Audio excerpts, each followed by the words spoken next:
chombe na couveuse okomisinga lokola rescapa naufrage Titanic kolina na ya diama Gisele Umba nana lobe yo mon amour télé fortifié de mon corps en cas de rechute alingaka na bondelaka elokola bebe ya moi ekila monena pesaki ngangumi ya suwa ye te o paske nzoto na ye petepete lokola na malemba kolina na ya diama Gisele Umba nana trouble yo mon amour. Bonsoir peuple congolais, bisika nyonso bozomi ya kolanda Diamant Noir TV. Merci na bino nde bofandi wana pona kotuna Gisele ndenge nini elekaki elekezongi tokangi bino waiza peuple mokonzi la kati ba peuple mokonzi makambo zo reneza bango o balembongo mais bango balekaki bawangani balete na mbaki commandant eso lobi balembongo te mais lelo tokangi su waiza a expliquer biso eloko ni elekaki sans plus tarder. Bonsoir waiza peuple mokonzi. Bonsoir Diamant Noir, bonsoir na balani nyonso ya Diamant Noir TV et surtout bonsoir ou bonjour na ba Congolais balana biso partout dans le monde. Merci. Maloba nyonso waiza koloba ezo engagé peuple mokonzi mobimba parce que za membre na bango donc bolembongo. Moi makambo ko tuna mususu ezate biso ba Congolais babi Diamant Noir bio la yamba commandé sokuna to mona kite to lingi awa donc maloba pana. D'accord, merci Diamant Noir. Mais avant la banda, j'aimerais vraiment un peu copier ce message aux alliés très important que les cas futilité ou les talibans et IDPS babimisi. Et venez encore le 3 novembre samedi au Bisso Nyon son à Belgique na Bruxelles, na Porte du Namur, na place Lumumba. Donc bien que ces Congolais Nyon sont partout dans le monde, boya tu as manifesté mes contentements contre les politiciens au bas de la élection au bayebi déjà beaucoup pour là. Donc il y a un bien que les Congolais sont partout dans le monde le 3 novembre na 13h na Bruxelles na place Lumumba.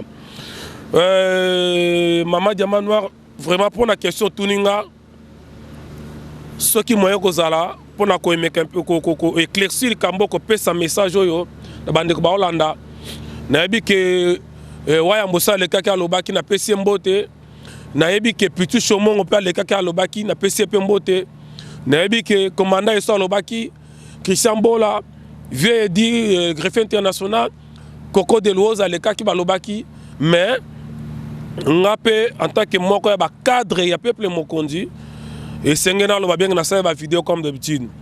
En fait les Cameroun lo ba maman Gisèle. C'est un scénario mal monté par les talibans et l'IDPS. Tout simplement parce que il y a frappe sur frappe tous les jours. Le quoi a toujours dénoncé depuis 2015, Nambongo Félix Autou Kozwa, Yango Moni Bango, Basali, va monter le Koala. Mais c'est normal parce que nous sommes maintenant dans une guerre, médiatique. Que Moutakolinga se défend à créer le Komoro Boyate au Simbate à faire le Bakaka. Bref, les Camerounais c'est simple.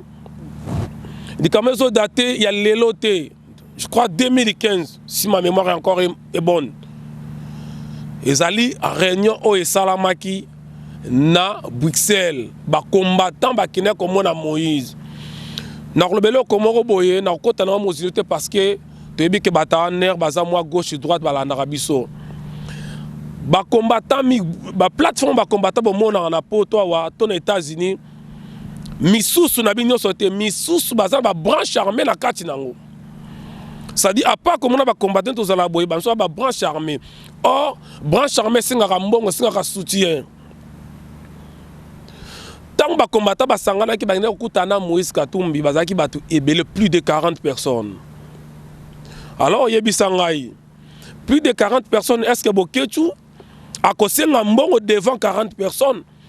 Attends depuis que Moutanga linga mbongo kolekana na kanambe. Asa cause d'un mbongo devant 40 personnes. Ça c'est un. Deux.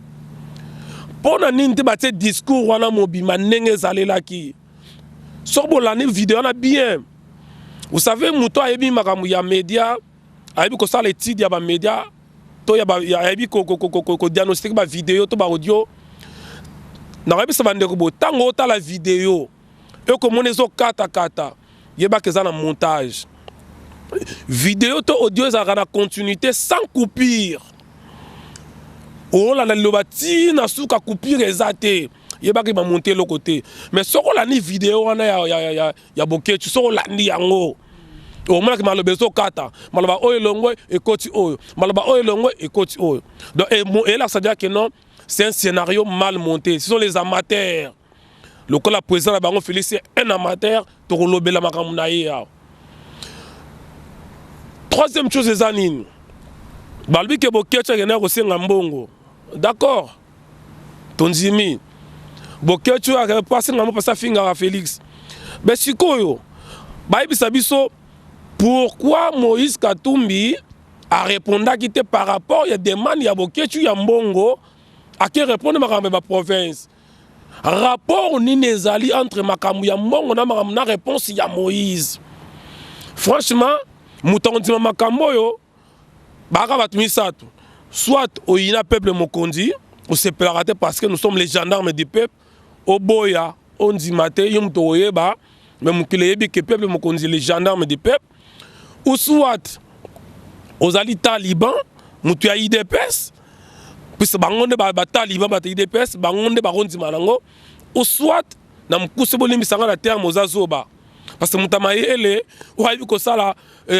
analyse ya marambe ba vidéo à comprendre Moïse ba ko senge mbongo na suka nango yazo pesa marambe ba province rapport ezanini et l'obso to senge za boye baye la biso suite ya vidéo ana o Moïse abaki mbongo parce que bango bazalaki bango bayebi alors ba pesa biso suite à vidéo mais tango zolo ba ki ba pesa biso pourquoi directement bozo s'attaquer na UDPS keza bangonde batindi basa bongo basali on intérêt mais parce que batan liban donc batan liban UDPS ba lelo na otanga comme Jano Kabuya azalaka mukolo ana bababi balukuna bazalaki.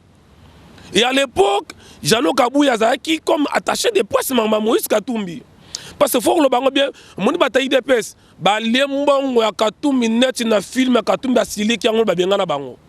Ko banana présent na bango, ba lembongo ba jet privé, ba champagne, ya nenge na nenge.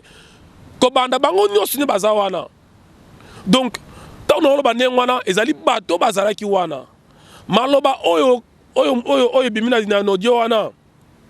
C'est vrai, ils ont maloba, ils allaient, il y a Boketu, mais ils allaient n'y sauter.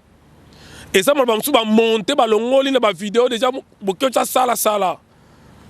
Et ça ma vidéo, baki ici, basangi sina mukoloana, qui n'a rien à voir parce que mutanga c'est un mutumbongo, alors c'est on prend place à 40 personnes. Donc, il y a un télévision bango boye, boye la biso suite à vidéo, total la réponse il y a Katumbi côté mbongo. Katumbi va répondre dans ma province. Qu'est-ce que c'est dans ma province? Mais peuple mokondi biso to katana nuyo waiza. Est-ce que tant ozo babongo ozo ça l'intervention parce que oza cadre na kati ya peuple mokondi to parce que oza mutu ya bon voilà poza ya bino tozo ça penza ndenge batno soto ba omona na biso batezo mona ki maluba wana ezalaki bino bat bolobaki. Te ngana ça l'intervention parce que na muta mayele parce que na mayele nzambe asunga ngai na moi mayele muke nazala na mayele muke na ngawana na koki jamais ko accepter le kozo mona keza montage. Vous savez René Descartes en Euroloba, il faut savoir faire le doute méthodique. Il faut royer bayango. Ba doute méthodique, doute historique, il faut royer bayango. Taper sur les kamouboye ou analyser yango. C'est simple. Oui, je peux aussi défendre le Boketu. C'est tout à fait normal. Les qui n'ont pas de mais quand Boketu a un mais Boketu est clair et mon a montage. Et plutôt que Tozonga, mais pourquoi que ça a Boketu ne pas causer la maman mais parce que ça a Boketu. Soit ça qui Boketu te oui, je sais la combat, il y a un diplôme que le Kaboki, ça c'est vrai. Tout le monde a sauté. Mais ça c'est vrai. Mais Zoua Bango, Tia Bango na Boketu, Benga ba leader politique, tout batnini, Baby Bangote. Na Kinshasa Baby Bangote.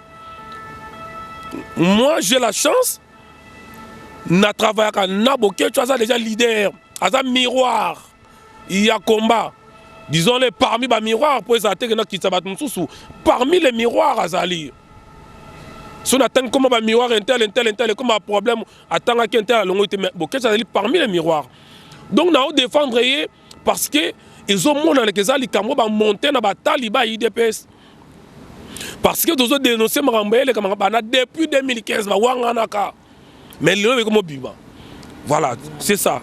Merci toté miantima mbamboka siko waiza na tango donc yo loba to kotana likambo momuke bande ko to ba to succès mais diamano anga lobaka pour nous confirmer que makambo wana eza faux et puis ba accusation bino besoin accuser muta batu ngana otanga communauté pour ngana za quitter donc bino bolobi ke yé muta lobi pour eloni la bino ke yé mutu asali makambo wana pour kaza ki attaché de presse non mais balabi boy soki babo est-ce que ba omaki mutu ba kuti ba empreinte na yo ba banini ba le yo empreinte nezanini c'était sa présence oui ba to azaki belé pourquoi railler parce que lelo tolo ba boy ba na média lelo ba na média ça na média lelo ba za époque wana ya Jano Kabuya et puis ba to baté Jano Kabuya papa neti lelo azali conseiller ya Chibala faut comprendre moni bataille de PC baza na makila ya trahison bango omoni na poto ne tozalaka bala babota bapesa bango ba vitamine na poto so bataille IDPS ya ndenge wana même so ozalaka bien moloko kota kaka na IDPS comme traître oyopo comme ko trahir bato donc ezali yé na bato na bango nyonso bango basali likambo vous êtes cible elongo Kabila ekomi koto IDPS te to bosani cible te IDPS égale PPRD tout ça ne cible te na ndenge nini waiza bato bazokende baoluka babongisa mboka na kote na bata IDPS ndambo bazoluka babongisa mboka kala te élection bango fo ba gagner pour mboka za bien pourquoi yozo baka bango kaka pourquoi ka bango soki yo lobi ke IDPS bazobundela mboka bino bata IDPS bataliba bo talanga o waiza mta loba boyebisa biso le 19 le 20 le 21 janvier 2015 tant ba congolais la force commune à Maluku bataille IDPS bazala wapi Bouino Mavung qui était un haut cadre ya IDPS comme la deuxième personne à IDPS alors bien que tout ce qui se passe aujourd'hui au Congo nous sommes ni de près ni de loin et dans le moment où on a IDPS va négocier na Ibiza na Venise na Milan Bayamba, mutuna bango candidat amateur na bango wana Félix c'est pas ça amateur. Et ça ko fingate. C'est ça le problème de la bataille IDPS. Soko qualifier mutu. L'adjectif qualificatif, c'est pas une insulte. L'adjectif qualificatif, ce n'est pas une injure. Ba qualifier longo zali. Loko ezala ko bisi mutu za muyibi ba fingiote. Soko za muyibi oza muyibi ba qualifier yo.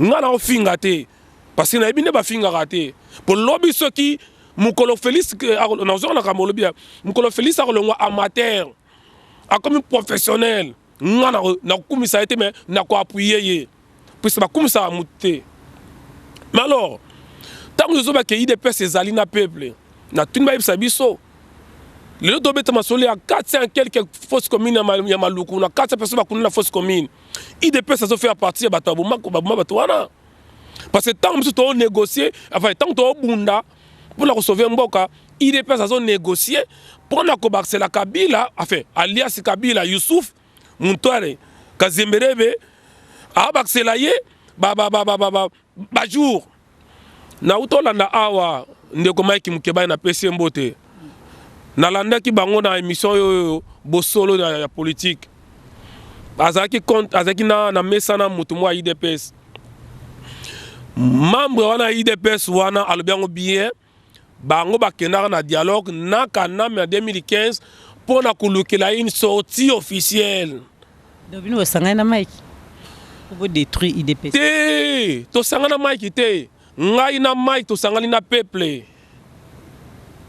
Mike azana peuple ngana za Daniel Safu na banani RCK banani batu ba combattant ba Shekina banani batu tout wana biso ba Fabien batu tout wana nyonso mona wana batu ndeko nanga pareko bandeko nanga batu tozo mona biso to sangani na peuple To sanga na peuple yango moni sikoyo parce que bandeko na biso wana bazalaka na IDPS. Bandeko badana li safu ba Mike Mukeba bazalaka na IDPS. Mais tant ba comprendre que nzela ba keneza bien que peuple a kena kokufa. Ezaka mabe muto azo sala mabe atikali na mabe. Ça c'est mauvais. Mais quelqu'un qui fait le mal et qu'il reconnaît réellement qu'il était na mabe, lorsque a rejoint nzela malamu, ce que nous pouvons faire c'est de les recevoir, tout y bien. Voilà, donc, Kolobalanga te que IDPS azana peuple. IDPS ali na Kabila. Mbango mo balobaki yango. Siko bino pena bolingi nani? Tout le monde azana na Kabila. Tout le monde azana Kabila. Siko nani oyo bino bolingi pena neti yo waiza na kombo ya bakombatani so nani yango bilo moni ki aza muto malamu pona mboka. Non, d'abord pas na kombo ya bakombatani, na kombo ya bakongolais pona congolais d'abord. Congolais, voilà. Avant d'être combattant, je suis congolais. D'ailleurs, je suis combattant résistant. Un combattant résistant. Et ça simple. Ce que nous, les Congolais, nous voulons, c'est la transition sans la Kabylie.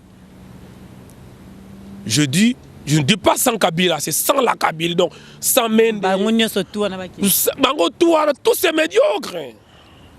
Nous voulons une transition. Maman, comment nous avons une élection au moment où les pays sont occupés? Mutakoti nandaku na yo, a violé maman na yo, a violé bana na yo, a buki bloka ndaku, mais yo comme ko solana malema kende na mandembe. O kende te. Mais c'est quoi camion nyoso to moni na Congo ba bimisela biso pona ko sunga makambo élection ezoya. Ba camion no ebimi wana. Mindu keno so kalane zaka po bazo kufa na babeni. Fa ke kende na pona beni. Ah bah voilà, si ko poser une question. Voilà ce longo linga de côté masolo ya to yana kota IDPS to ngana zaka masolo IDPS yo mto linga na tia masolo IDPS ngana masolo Congo ngai lingi masolo IDPS parce que IDPS azali le premier allié ya ba occupant na Congo. Mais cible les a éteint, cible les andé les Kabila ils sont ensemble. Otobar ce sont des foufous de même mbadi bango sont ensemble. Quand tu parles de Kabila, il faut parler de Félix Tshisekedi. Ne répondre à tes papas la question. Il n'a qu'à répondre yo. Quand tu parles de Etienne Tshisekedi, il faut parler de Mobutu. C'est comme ça, les alliés héréditaires, les Makila. Tel père, tel fils. Après, Moutoumora va respecter les morts. Moutakufa, il paie son âme, il paie son âme. Il y a des qui m'y attendent. Père son âme, il y a une heureuse mémoire, mais pas père son âme. Bangno soit tout mon corps. Alors, makambo yo moni wana ba kamni bo moni wana. Ben c'est simple. Mais là tout na bato afeli bato akena élection, bango tout wana tuna bango pourquoi ba kenango parce que ba camion wana ezali ba camion ezaki normalement ezaki pour armée té. Ezali ba camion ezaki normal pour ko servir mboka na makambo mususu. Mais alias Kabila Moutare Youssouf Kazemberembe abaloli yango a comme si on y armée. Mais ça qui est armé, à la base, c'était pas pour l'armée.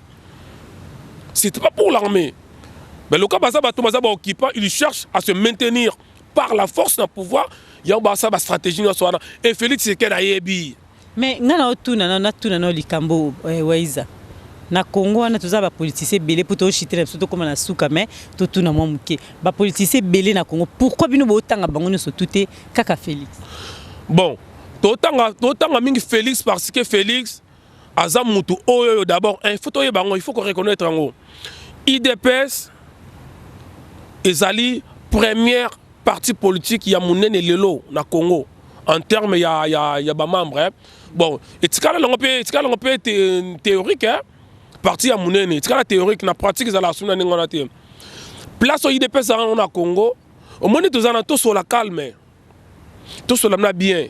La parti politique ya munene na Congo lelo c'est l'IDPS. On a tout le monde sentiment maramususu. Alors, tant que partenaire ya munene, oyo bazarana soit disant bazarana peuple. Oyo combat dans l'état de droit, la démocratie. Ba comme qu'on s'allier na ba occupant. Alors, totika bangonde nini. Tala, et ça ka IDPS cité. Mukolo ya manga makamba ya meli c'est pour makamususu o IDPS salbi meli c'est pas là bas yango. Bref eza bona mamukusia.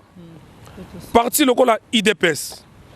MLC, il y a Jean-Pierre Bemba. D'ailleurs, parenthèse Jean-Pierre Bemba. Ko ça ba jeté le 24 novembre comme mécano kuna scène de Ntepoto Tumbayo.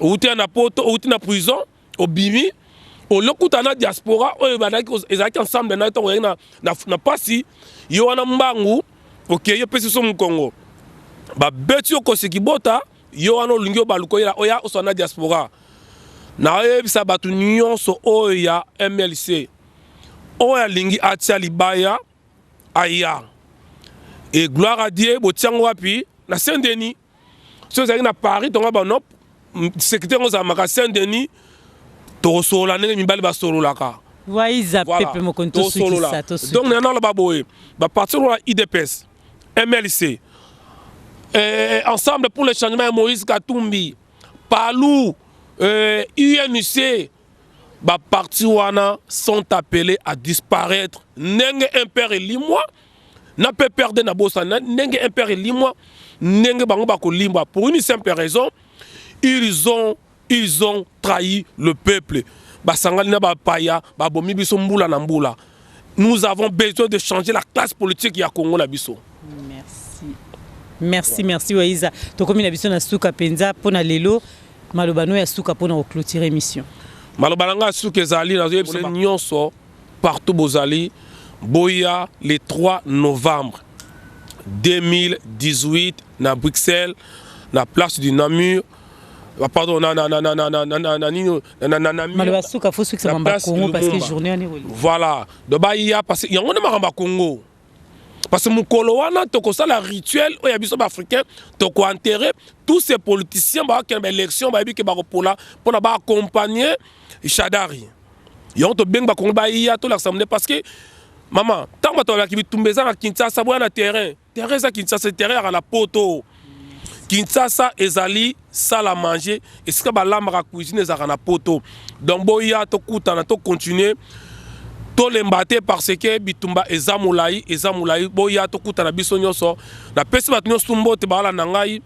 ba membre sa peuple mokonzi Christian Bola commandant Eso Wayambo Koko Louose maître Christian Bola comment s'appelle greffier international bande kutu bala ningai ingeta les peuples gagnent toujours héritage tozoa et pas ya ndeko na biso Rossi merci.